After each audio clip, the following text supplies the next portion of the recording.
Okay, we are back once again on the Ultimate Sports Network. I am your host, Frank Gordon. We're here doing our interviewing interviewers people. If those of you that follow the show, you understand what I'm talking about. I like to talk to the people that are doing the interviews, not just the people that are being interviewed. So, in that vein, we have a new person that's going to be with the Ultimate Sports Network, and he's going to introduce himself. So, take it away. Yeah, hi everyone. I'm Jacob Samuel. I'm currently a student at the University of Michigan. I'm here to write about college basketball. This year, I have the opportunity to attend all of our games and be close to the action, and then write about the rest of the Big Ten and the whole Division One men's basketball in total. Um, I'm a huge basketball guy. I know everything about the NBA. Love college basketball. Also, I'm into college football, baseball, and etc. Now, Jacob, we've discussed this, so this doesn't come as a surprise to him. I'm an Ohio State guy. He's a Michigan guy. I'm going to tell him a story off the air that's going to solidify that whole thing. But the idea being, we can coexist. I know people don't Yes. believe that, but we can actually coexist. So, and when it comes to basketball, we talk about the Ohio State football and Michigan football traditions. The basketball tradition is something special as well. Yeah, 100%. I think it's underrated still to this day. The history of Michigan basketball and Ohio State basketball, and in recent years, how good both schools have been. Um, I also think it's just going to be fun to continue to see the teams square off against each other, kind of build more history into the rivalry. And I know here in Ann Arbor, a lot of people have started to call Michigan more of a basketball school because of a lot of failures with football in recent years. So I think hopefully we can take that on and try to focus on that the next few years at least until we get some help football wise. That kind of shocks me. It's not a bad turn to take. It's loosely to say you're a lacrosse school, so Yeah. that's something. It's not a bad take to make, but that kind of surprised me as deeply rooted as football is in both schools and in the conference in general. And when you look at the Big Ten Conference, there are so many great basketball schools, but they're overshadowed by football schools and even wrestling in certain places. Now, I'm going to take you back, and you've already been there, I'm sure, but okay, they play in Chrysler Arena, which is known as the house that Cassie Russell built. And we go that far back, we get to recent inductee into the Naismith Hall of Fame, Rudy Tomjanovich, Michigan grad. And, you can go through Steve Brody and all those people getting to the Fab Five and then the current iteration of people. It's a storied tradition. Now, looking at this year's team, and I know that we've talked about a couple of guys off air and in your submission to get onto the network, looking at this year's team, how does that play with the traditional Michigan basketball team? Yeah, that's a great question. I think I thought so. one of the one of the main differences this year is they pulled in one of the best, if not the best, recruiting classes they've ever had. So you have Caleb Houston and Musa Diabate coming in, along with Frankie Collins and some other 4-stars. And what's happening is they have the potential now to have guys who go and become stars in the NBA. And you don't see that a lot with Michigan basketball because as good as they are, as good as our teams are and as good as players are for college basketball, it's a lot of guys who have become more role players in the NBA. A lot of like recent people, Duncan Robinson, Trey Burke, right. Karis LeVert, really well-known guys, not stars. I think this year you have the chance to like have a system that already goes so far with college basketball and in the tournaments. And then you add to that actual star potential. And then you also have role players coming back like Eli Brooks, who's I believe a senior now, and then Hunter Dickinson, who was the star of the team last year, coming back, who I wrote about in that first article. So I think in combination of everything, you have every ingredient you need to make the Final Four, and I expect big things out of them, even though I am biased. Well, I look at it as they're following the model that Tom Izzo has started or has continued, I should say, at Michigan State.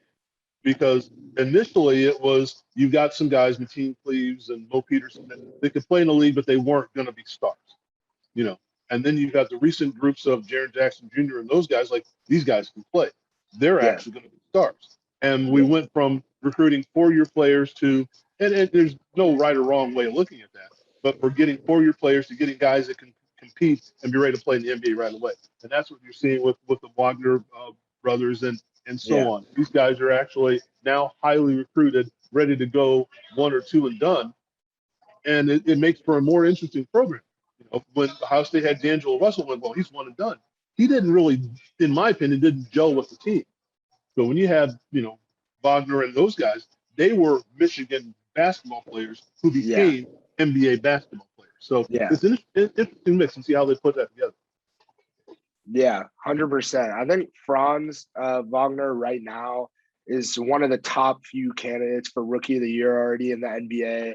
So I think there's been like a growing tradition now, more recently with Michigan basketball, of guys who come in more ready. And he was one of the highest draft picks I can remember in recent history. And then this year, hoping for the same with like Caleb Houston specifically. So, and I think they're drafting them on what they've done. And you mentioned Trey Burke. Trey Burke, I think, was drafted on what he might be able to be.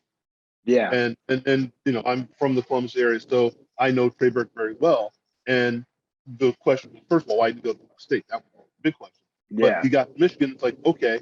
And it looked like kind of like D'Angelo Russell. Like the agenda was to get out, not to be there. I'm just putting words in his mouth. I could be completely different about that. But now you have guys that, and I think this has a lot to do with Juwan Howard and his experience as a player, and then as an NBA coach, an NBA assistant, and as a player and all that. We want Michigan people because growing up in that era. Now I'm a little older than the Fab Five, but growing up in that era and seeing those guys, you went, are these guys Michigan guys, or they just happen to all coalesce at the same time? But when you hear Jalen Rose talk about it, and you hear Juwan Howard talk about it, that is a Michigan guy. Yeah. And I think it's interesting to have that mentality of you can be both, not just a 1 and done or a 4 or 5 year guy. So that's pretty cool. And speak to what Juwan Howard brings to the table, if you will. Yeah, 100%. I think Juwan Howard is one of the best coaches in college basketball. Obviously, right now, as a coach and the system they built in a few years since he's been here, it's been nothing but success pretty much. He also, though, like his biggest asset is he's a players coach. He loves all the players and he bonds with them when they're in high school. He has a lot of connections with top prospects before they even have to make their decision because of his NBA ties. He has a lot of ties through LeBron and the Miami Heat specifically. And then both of his sons also committed to come here, and they're friends with many of the top prospects. So what he was able to do is change it, like after John Beilein, into more of a system where this is a coach who all the top prospects out of high school want to play for. So it's done wonders for recruiting. And then when they get here, they kind of fall in love with Michigan because of him, because he's the ultimate Michigan man. And now our culture is becoming a place where everyone wants to play. They play here, and we've proven that those guys under him can go to the NBA and have success already, just in a few seasons since he's been here. So I think that trend is going to keep continuing. What I think is amazing is you've had an almost seamless transition between Beilein and Juwan Howard. Yeah. And the thing is, they are, in my way of looking at it, completely opposite. Yeah. Which is amazing. They were able to do, that hardcore fundamental, we're going to be rooted in this kind of thing to, hey, we're NBA ready, let's go. But it's been a seamless transition.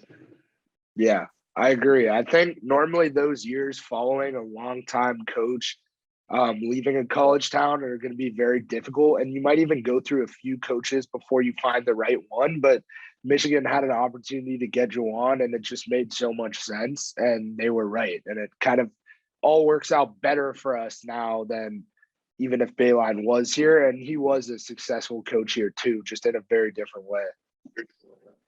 Now, speak to how it plays out this season. Let's say that the young guys don't gel quite as well. Let's say that there's not that chemistry, but it's still what they bring back, that core group. How does that play out this year, you think? Yeah, I think because of guys like Eli Brooks, who I've had the opportunity to watch the last 3 years here, he's kind of the ultimate glue guy and gels everything together. And then also on offense and defense, you can run things through Hunter Dickinson a lot of the time. So it just makes the job of all the new guys coming in a lot easier. So it would be hard to like see a scenario where they don't gel. I've spent a little time around the team and I have a lot of friends who are managers right now. And I know for a fact that they all get along really well. The team chemistry already seems very high. But then also Jawan, like, helps them understand that there are going to be hardships and it's a very long season. So when Jawan does that and kind of establishes a culture, they can always fall back on the culture, even if they are in like a drought or even if they're experiencing a couple losses in a row. And I think because of that, each time they'll be able to bounce back. And it's just fundamentally a really sound team. So I think even with the young guys, I think they're going to be inconsistent at the start and struggle sometimes individually, but as a team, like I said, it's so foundationally strong that that wouldn't break that. And you still always have Hunter Dickinson to fall back on. So I can't really see it being an issue. Yeah. Okay. Now looking at how it plays out, let's expand the picture. Let's look Big Ten picture. What do you see in the Big Ten? Yeah, I think the Big Ten is at a really good place right now. I think Indiana and MSU are sneaky good teams. I just actually wrote an article right now, top 25 teams in college basketball, coming into the year. And I think there's a ton of Big Ten teams that you could put on that list. I've seen Wisconsin on the list, but then obviously at the top, Michigan and Ohio State. And I think in the Big Ten, it's going to be probably the most competitive conference this upcoming year. Obviously, you always think of like ACC for basketball, and also the SEC is very underrated right now since it's normally more football schools, but they are, they also have a ton in the top 25. I think the Big Ten specifically is going to be, all of the games are going to be electric. Like the atmosphere is going to be through the roof. I think people are going to be coming at each other. I think a lot of teams in the Big Ten have something to prove. And I think specifically like Michigan will be able to have heightened performance in those conference games. And then that prepares you the best for the tournament, as we know. So I think the Big Ten is shaping out overall to be the best conference right now in basketball. Let me ask you this question. It's thought of as you were talking. Who is the newest coach in the Big Ten? The newest coach? Oh, I think it's Mike Woodson, Indiana, right? Right. So, but he's an Indiana guy, and he's coached in the So I know to me that's the newest arrival. Other than that, and that's where I was going. Other than that, all the coaches in the Big Ten, if I'm not mistaken, have been there for 2, 3, 4 years at least. You're looking at Frank McCaffrey. You're looking at obviously Tom Izzo. You're looking at Richard Pitino. Look at the guys who've been around for a while now. So there's that stability that usually a conference doesn't have. And usually there's, even at Penn State or at Northwestern or something, there's some up and down, there's some turmoil. Everybody's been there for a while. So everyone's had a chance to put the system in. And I look at this season's going to be just lights out because you're not going to have any soft touches, I don't believe. You look at, I agree. I think almost every team in the Big Ten is good, and you're right, because of coaches being around for a while now, and Mike Woodson just being a really good fit there in Indiana. I think almost every team will be pretty good. I mean, even the teams I didn't mention, like Iowa, you've seen them have so much success recently. Illinois, I didn't even mention, and they have they lost Ao Dosunmu, but they still have had a lot of success recently. Kofi Cockburn's coming back. Northwestern sometimes is solid out of nowhere. Minnesota, I don't know. There's just a lot of teams in the Big Ten that can be really good, and there's a lot who can surprise people too. And looking at when I'm an old person. I don't think traditionally of Maryland as being a Big Ten school. It's just hard for me to wrap my head around.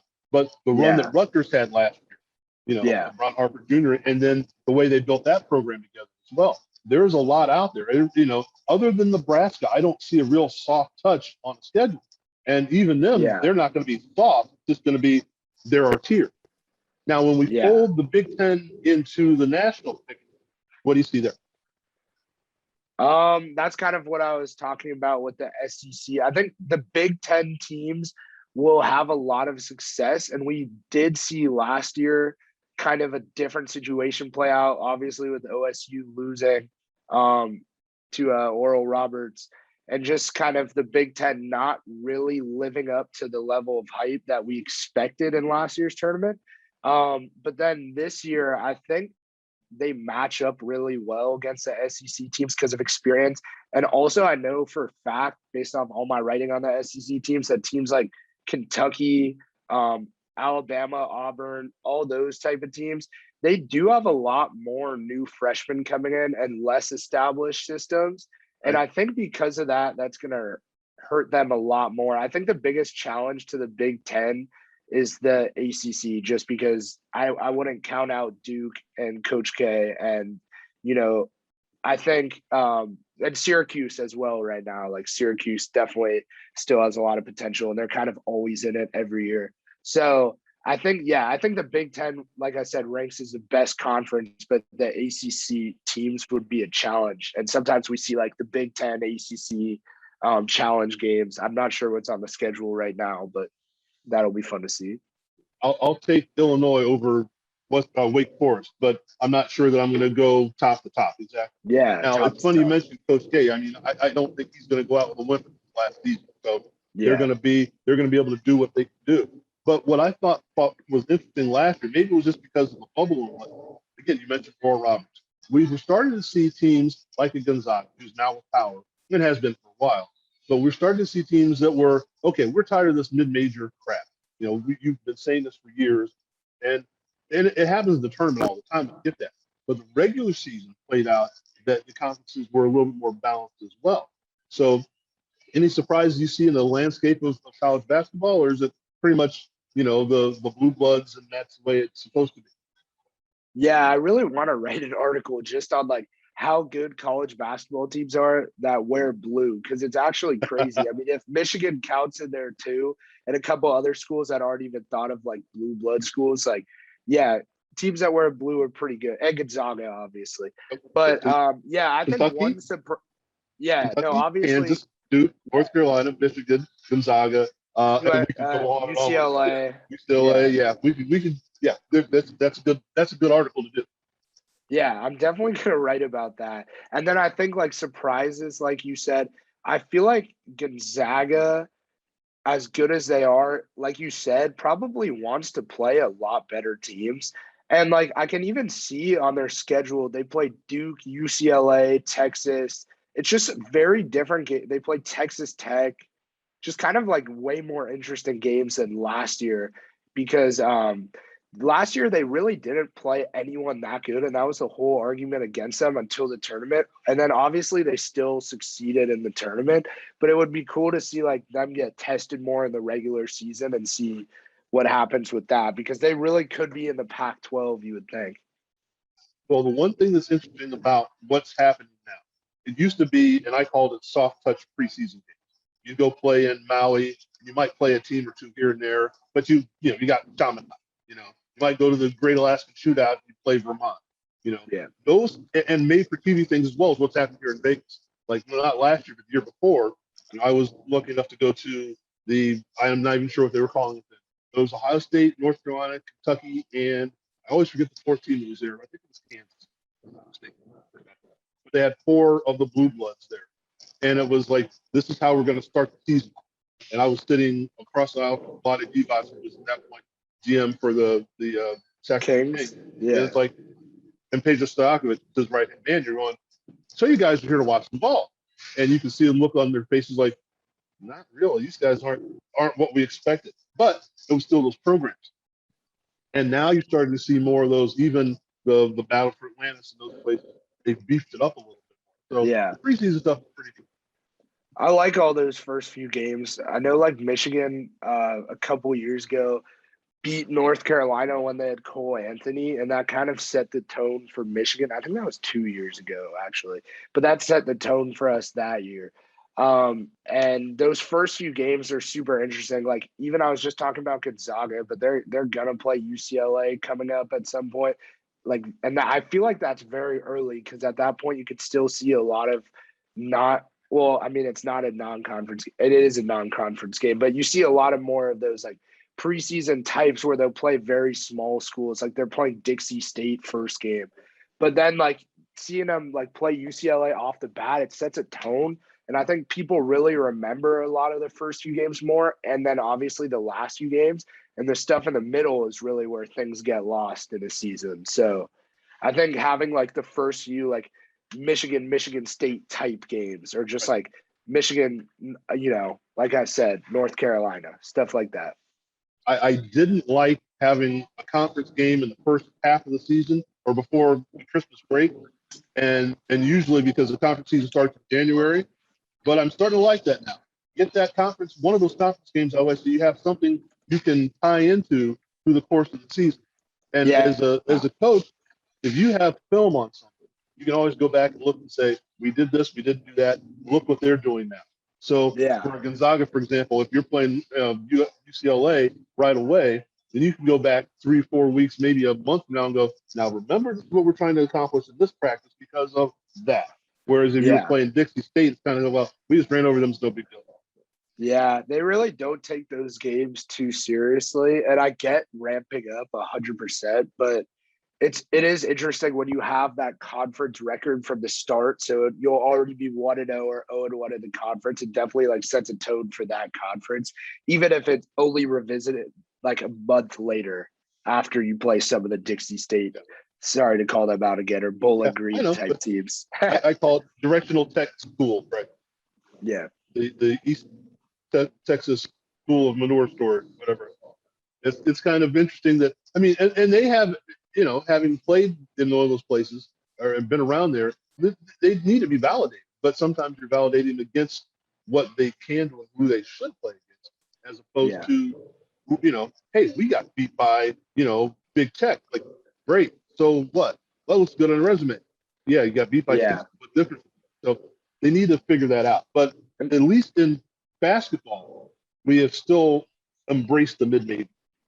And I think that's fantastic. This is like, okay, there is a level here, and let's find out what it is. So, all right. Yeah. Do me a favor. Tell the people where they can find you, not just on Ultimate Sports Network or any place else. Yeah. So I have a Twitter account right now that I like connected to Ultimate Sports Network, so that they can find me on that. It's called NCAA Hoops Blog. I don't know how I got that username. It's a pretty good username. But on there, I like talk about basketball a lot just through tweets, but I also put links to the articles for Ultimate Sports Network. Okay. Well, Jacob, thank you once again. It's been fantastic. We're looking for good stuff from you. And, I guess I should ask this question. What do you think is going to happen? Who's cutting down the nets at the end of the season? No, the bias part of me obviously says Michigan, but no, I think right now still Gonzaga, and I have them as my number one team coming into the season. I just think they're the most complete team right now. They have a lot of returning guys who already obviously made the finals last season. And then they bring in Chet Holmgren, who's the number one prospect in the country. So yeah, I still say Gonzaga for now, but I'll have to see it in a few weeks. After a few weeks, I'll be able to tell, like, we'll be able to put something more together rather than just like preseason. I see how Holmgren matches with him. That's going to be fantastic. The interesting mix. They always have guards. All right. Well, thank you, sir. Thank you once again. This has been cool. We will revisit this another time. You mentioned you've got friends that are managers and people like that. Invite them to come on, because those are the people I love to talk to, because they know what's happening. Not to dish dirt, but they know what's happening behind them. Yeah, exactly. Because they make things work. It's not to them, and especially a program that size, you got to have 6, 7, 8 of those guys in order to be able to conduct practice. Yeah. All right. Well, thank you once again, and we will see you later.